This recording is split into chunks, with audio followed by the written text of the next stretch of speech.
In Zimbabwean politics, power often moves behind the scenes, quietly, strategically, and with immense influence. One name stands out: Kudakwashe Tagwireyi.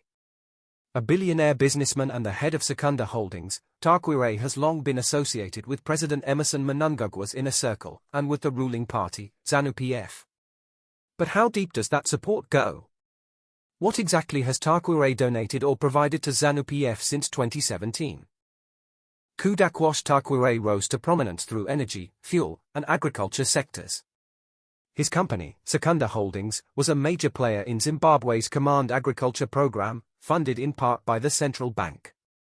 He's been sanctioned by the United States and the United Kingdom, accused of using his proximity to political power to amass wealth.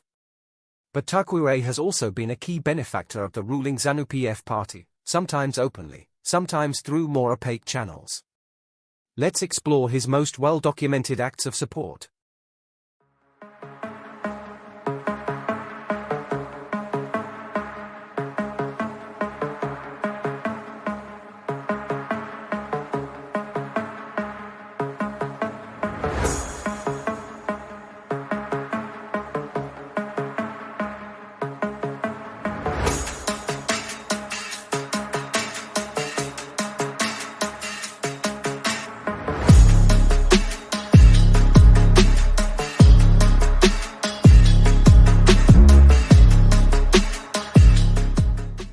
In July 2025, Tagwireyi made his most visible and controversial donation yet.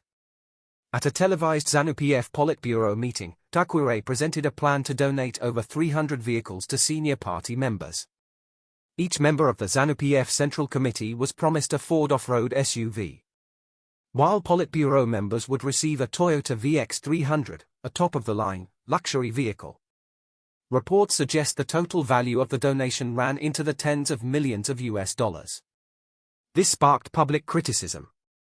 Opposition leaders and civil society activists questioned whether private donations like this amount to political bribery, or reward for past political protection.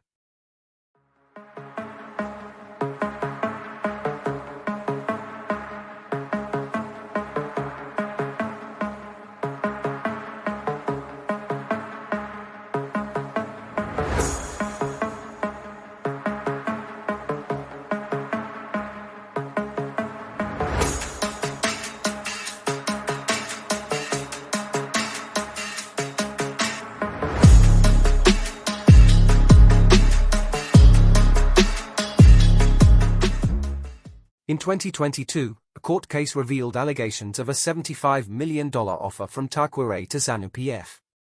According to the claim, Tagwireyi was seeking control over ZIPRA properties, assets originally owned by ex-fighters of the Zimbabwe People's Revolutionary Army, the military wing of PF-ZAPU. The offer allegedly included cash in return for access to these historically significant properties. Veterans of ZIPRA fought the move, calling it a betrayal of the liberation legacy. Zanu-PF denied any wrongdoing.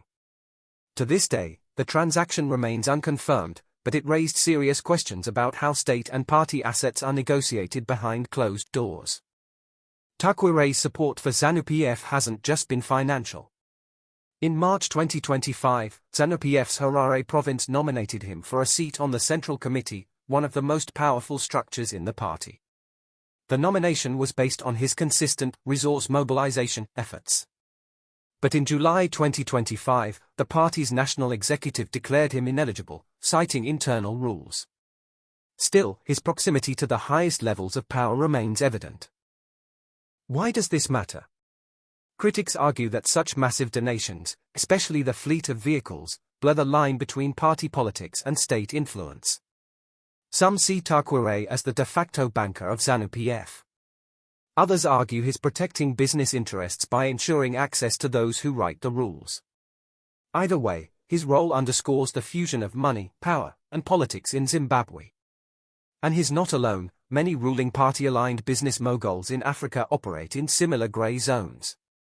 Kudakwashe Tagwireyi's story isn't just about a man or a political party.